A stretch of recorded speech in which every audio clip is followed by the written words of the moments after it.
मेरा नाम शनाया शर्मा है। अभी अभी शादी को 6 महीने हुए हैं। दिखावे में तो सब कुछ परफेक्ट है। बड़ा सा घर, दादा दादी, सास ससुर, देवर, ननद और मैं, नई नवेली बहू। पर इस चमक के पीछे जो सच्चाई है वो शायद किसी को न दिखे। सुबह के 5 बजे ही सासू माँ की आवाज़ कानों में पड़ी, शनाया उठ जा बहू, सूरज चढ़ आया है, घर की बहू ऐसे सोती नहीं। मैं तुरंत उठ गई। आंखें अभी नींद से भारी थीं, पर चेहरे पर मुस्कान लगा ली। रसोई में सासू माँ पहले से थीं। घूंघट थोड़ा पीछे करके मैं भी चूल्हे के पास जा खड़ी हुई। बहू, आज पंडित जी आ रहे हैं, तो पूड़ी सब्जी खीर सब बनाना है। जी मम्मी जी, मैंने धीरे से कहा।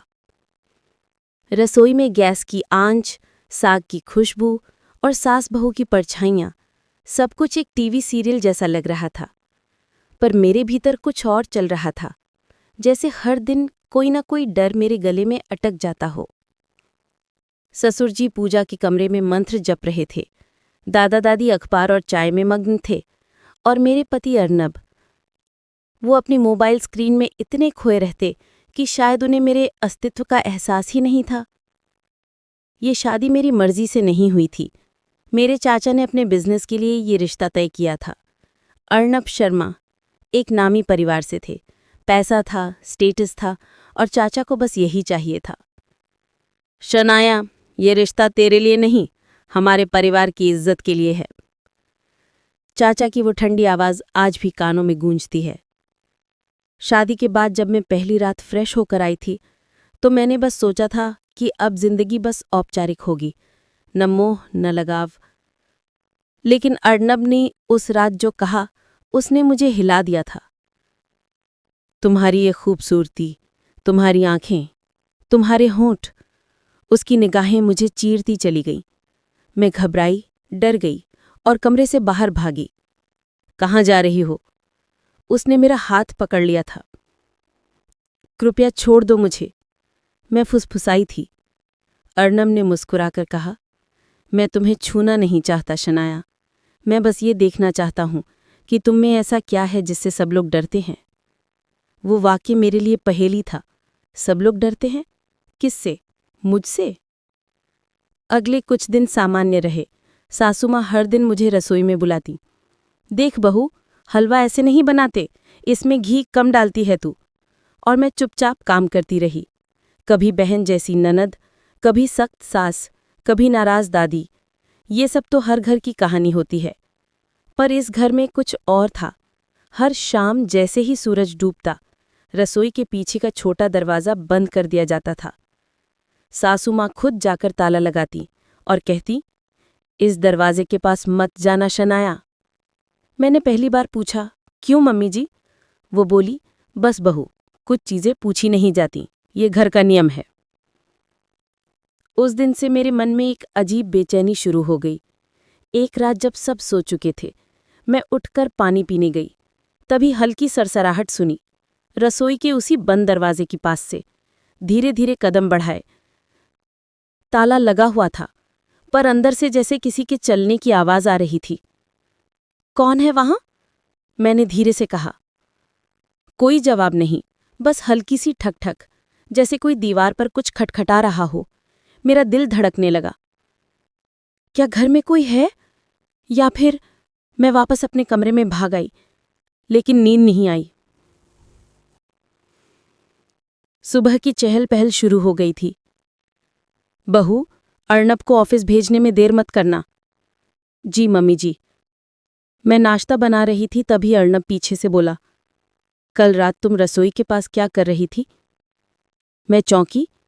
आपने देखा? वो हंसा। देखना जरूरी नहीं, सुन लिया।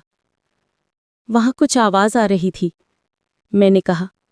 उसने मेरी ओर देखा। शनाया, उस दरवाजे के पास कभी मत जाना, ये तुम्हारे लिए अच्छा नहीं होगा। उसकी आंखों में डर था, गुस्सा नहीं, जैसे वो किसी सच्चाई से मुझे बचाना चाहता हो। दिन गुजरते गए, घर में सब सामान्य लगता, पर मुझे हमेशा वो आवाजें सुनाई देती। रसोई के पीछे कुछ था, कोई राज। एक दिन सासू माँ ने कहा, बहू, आज मैं बाजार जा रही हूँ, तू खाना बना ले, मैं थोड़ी देर में आती हूँ।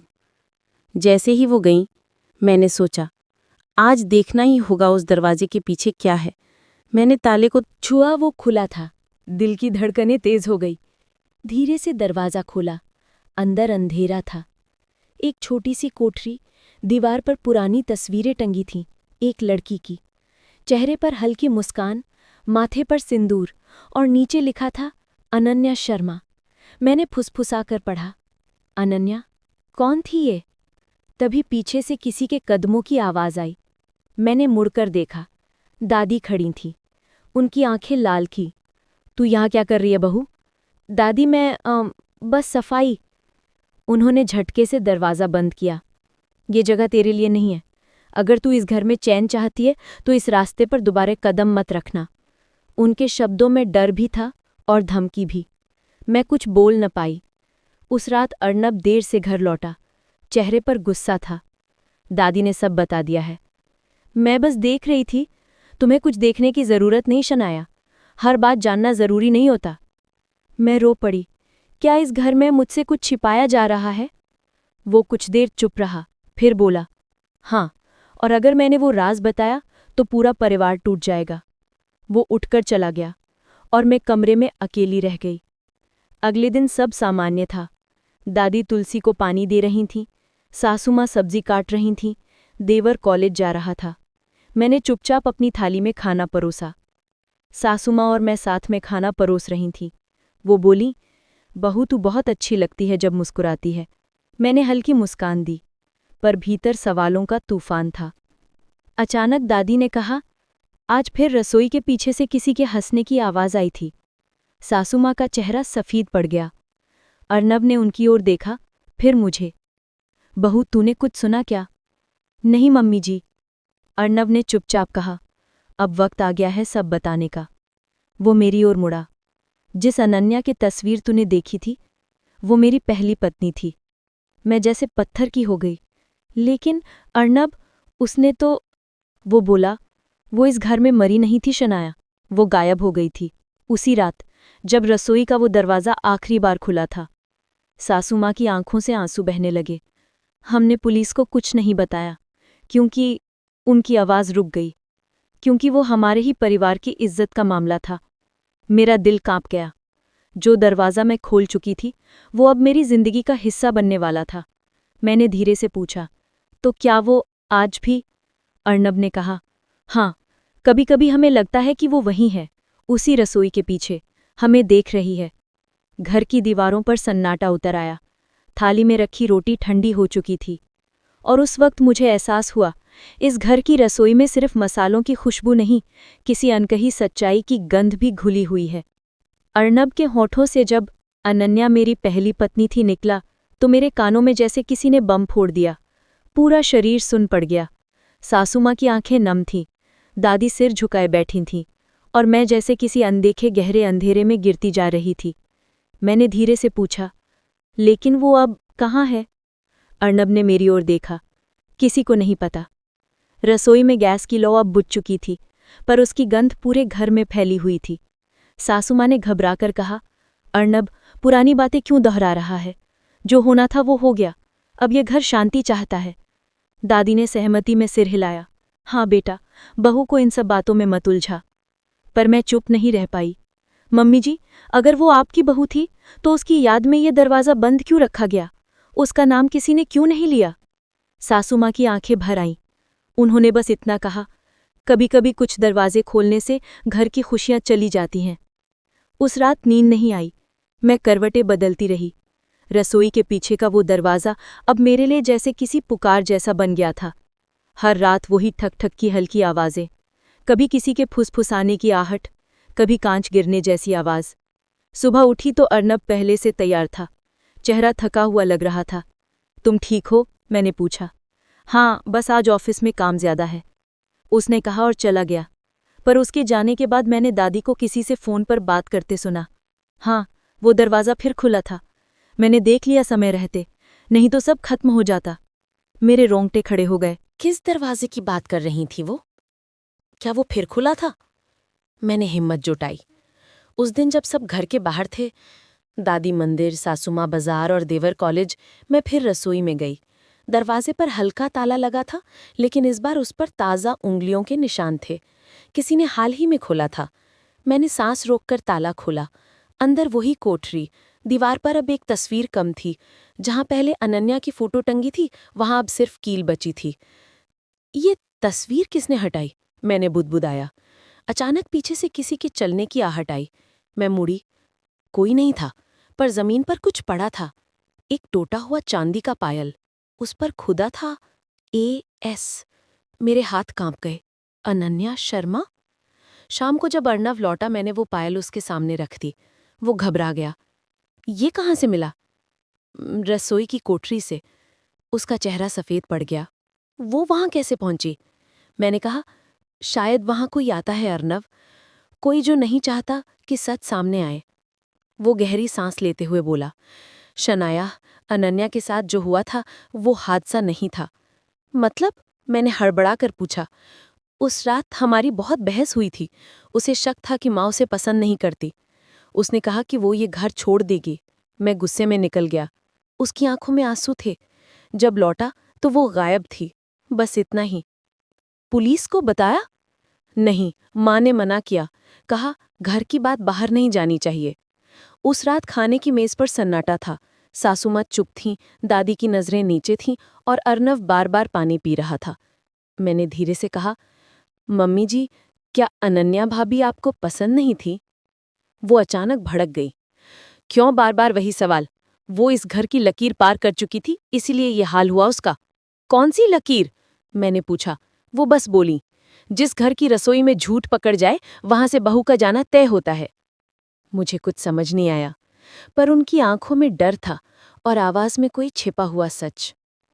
रात को मैंने देखा, सासू माँ धीरे से रसोई की ओर जा रही थीं। उनके हाथ में एक कटोरा था, शायद दूध का। मैंने पीछे से दरवाजे के पास जाकर देखा, वो वही कोठरी के अंदर रखकर कुछ फुसफुसा रही थीं। अब शांत रहो, सब ठीक हो जाएगा। और फिर वो धीरे से बाहर आईं और दरवाज़ा बंद कर दिया। मैं जमी की जमी रह गई। वो किससे बात कर रही थी? अगली सुबह मैंने सासू माँ से पूछा, रात को आप रसोई में क्या कर रही थी? वो चौंक गईं। तू जाग रही थी? हाँ, मैंने देखा था। उनकी आंखों में घबराहट साफ थी। शनाया, कुछ बातें ना पूछना ही ठीक है। इस घर में अनन्या की आत्मा चैन नहीं ले रही। वो चाहती है कि हम सब खत्म हो जाएं। मैंने कहा, अगर ऐसा है तो उसे शांति दिलानी चाहिए, ना कि डर कर रहना चाहिए। सासू माँ फूट फूट कर रो पड़ी। मैंने गलती की थी बहू, बहुत बड़ी गलती। उसी ने मुझे माफ नहीं किया। शाम को जब अर्णव ऑफिस से आया, मैंने सब बताया। वो बोला, माँ को शायद भ्रम हो गया है, अनन्या को गए 2 साल हो गए हैं। तो फिर ये आवाजें, ये पायल, ये तस्वीरें? वो कुछ नहीं बोला। मैंने कहा, अर्णव, हमें उस कोठरी को खोलकर सब देखना होगा। वो हिचकिचाया, फिर बोला, ठीक है, आज रात।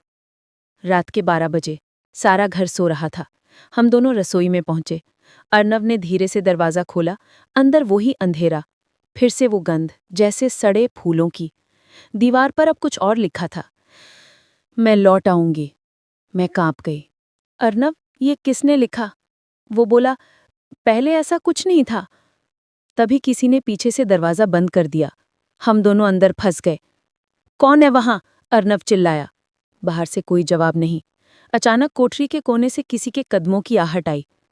धीरे धीरे एक परछाई दीवार पर उभरी, लंबे बाल, सफेद साड़ी और पायल की झंकार। अर्णव, एक धीमी आवाज, तुमने मुझसे वादा किया था कि कभी रसोई का दरवाजा नहीं खोलोगे। अर्णव पीछे हट गया। अनन्या? मैंने अर्णव का हाथ पकड़ा, पर वो जैसे स्तब्ध था। वो परछाई आगे बढ़ी और बोली, अब इस घर की हर औरत वही गलती दोहराएगी जो मैंने की थी। अचानक सब कुछ अंधेरा हो गया। जब होश आया, मैं अपने कमरे में थी। अर्णव पास बैठा था, चेहरा पीला, आंखें डरी हुईं। तुम ठीक हो? उसने पूछा। मैंने सिर हिलाया। वो क्या था अर्णव? उसने कहा। माँ कह रही थी। वो फिर दिखी। मतलब? अनन्या की आत्मा इस घर से कभी नहीं गई। उस दिन से घर में सब कुछ बदल गया। दादी अब पूजा में और समय देने लगी। सासू माँ ने रसोई का दरवाज़ा ईंटों से बंद करवा दिया और अर्नब मुझसे दूर दूर रहने लगा। पर मैं जानती थी ये कहानी खत्म नहीं हुई है, क्योंकि हर रात मुझे वही पायल की आवाज़ सुनाई देती है, वही फुसफुसाहट। तू भी उसी रास्ते पर चलेगी शनाया? मैंने तय किया, अब मैं डरूंगी नहीं। इस घर की सच्चाई मुझे जाननी ही होगी। रसोई का वो दरवाज़ा अब दीवार बन चुका था। सासू माँ ने उस पर ईंटें लगवाकर जैसे अपनी आत्मा पर ताला जड़ दिया था, पर ईंटें आवाज़ें नहीं रोक पाईं। हर रात आधी नींद में मुझे वही फुसफुसाहट सुनाई देती, शनाया तू भी मेरे जैसा मत कर, मत कर। कभी लगता हवा चल रही है, कभी लगता कोई मेरे पास बैठा है। अर्नब अब मुझसे बात बहुत कम करता था। उसकी आंखों के नीचे काले घेरे, चेहरा बुझा हुआ। कभी कभी लगता वो भी किसी अनदेखे डर में जी रहा है। एक दिन सुबह जब मैं पूजा का थाल लेकर आई तो दादी बेहोश पड़ी थी। उनके हाथ में कुछ दबा था, एक पुरानी फोटो। फोटो में अनन्या थी, पर उसके पीछे कोई और भी खड़ा था। साफ नजर नहीं आ रहा था, लेकिन चेहरा सासू माँ जैसा लग रहा था।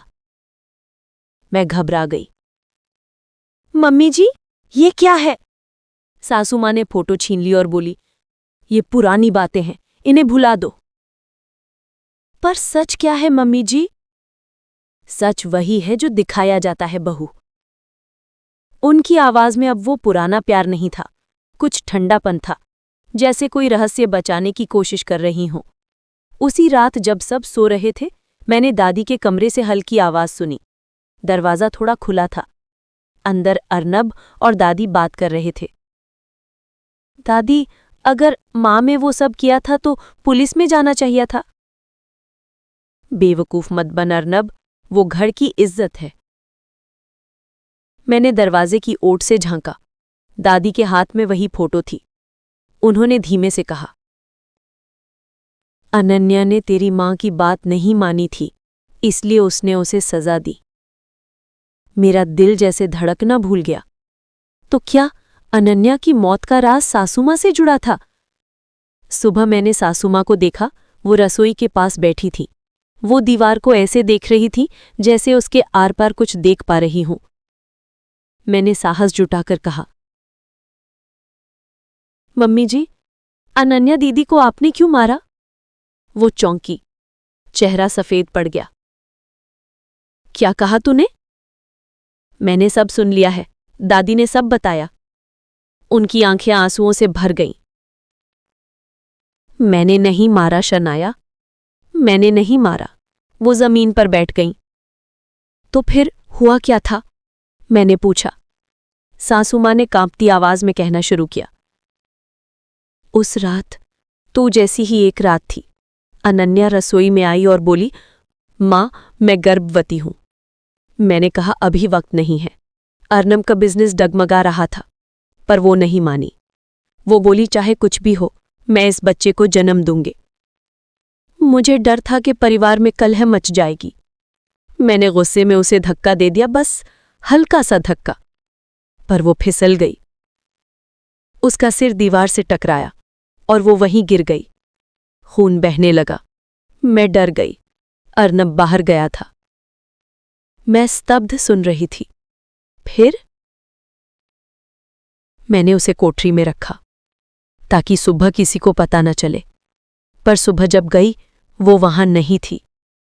बस वो पायल रह गई थी। कमरे में सन्नाटा छा गया।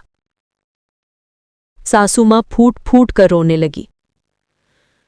मैंने नहीं चाहा था कि वो मरे, पर अब वो उसकी आत्मा मुझे छोड़ती नहीं। मुझे लगा जैसे मेरी रगों में खून जम गया हो। जिस घर में मैं आई थी, वहां एक अनजाने अपराध की गंध फैली थी। अगले कुछ दिन सब अजीब से बीते। रात में बार बार दरवाजों का खुलना बंद होना, सामान का खुद ब खुद गिर जाना और दीवारों पर नमी से उभरी लिखावट। मुझे इंसाफ चाहिए।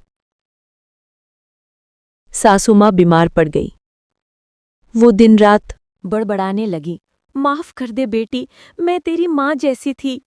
अर्णव परेशान था। मैंने कहा, हमें सच्चाई सबके सामने लानी होगी। वो बोला, तुम समझ नहीं रही, अगर ये बात बाहर गई तो माँ जेल जाएगी। पर अनन्या की आत्मा तभी शांत होगी जब सच सामने आएगा। उस रात मैं मंदिर के पास दिया जलाकर बैठी थी। अचानक वही आवाज, पायल की झंकार। धीरे धीरे मेरे सामने धुंधली आकृति उभरने लगी। वो थी अनन्या, चेहरा शांत, आंखें भरी हुई। शनाया, उसने कहा, सच सबको बताना। मैं कांप रही थी, पर सब मुझ पर यकीन नहीं करेंगे। वो मुस्कुराई, सच खुद बोलता है। और अगले ही पल वो गायब हो गई।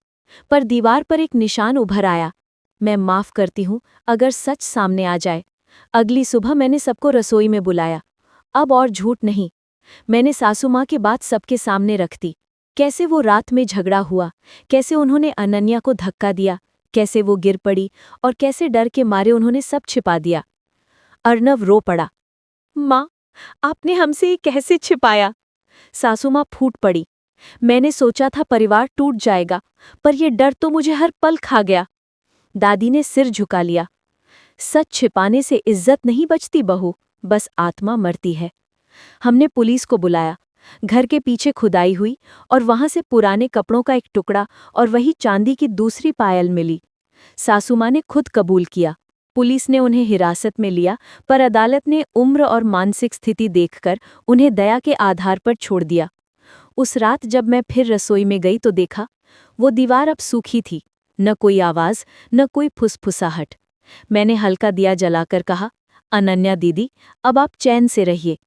तभी हवा का एक झोंका आया, दिया थोड़ा डगमगाया और किसी ने जैसे कानों में कहा, धन्यवाद शनाया।